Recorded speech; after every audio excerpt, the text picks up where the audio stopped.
הנה עורכת הדין מיכל מוזס, מומחית בדיני משפחה וירושה. שלום, לילה טוב. ערב טוב. זה באמת פסק דין מיוחד. כי דיני המתנה, ויש חוק כזה שנקרא חוק המתנה, אומר שבמקרקעין, בנדל"ן, כדי להעביר דירה במתנה, היא צריכה להסתיים ברישום. עד שסיימת לרשום אותה בטאבו, אז אפשר לא להתחרט, אבל אם מקבל המתנה מתנהג אליך בצורה מחפירה, זה לשון החוק, מחפירה, אפשר לבטל את המתנה. מתי אי אפשר לבטל את המתנה?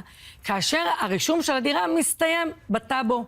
למה פסק הדין הזה יוצא דופן? מכיוון שהדירה במקרה הזה הסתיימה ברישום, ולמרות זאת בית המשפט בא ועשה את הצדק, שהוא הצדק הטבעי, שכל אדם ברחוב היה אומר בנסיבות האלה שצריך לבטל, אבל זה בניגוד למה שרווח עד כה. לכן פסק הדין הזה הוא מאוד מיוחד. תקדימי.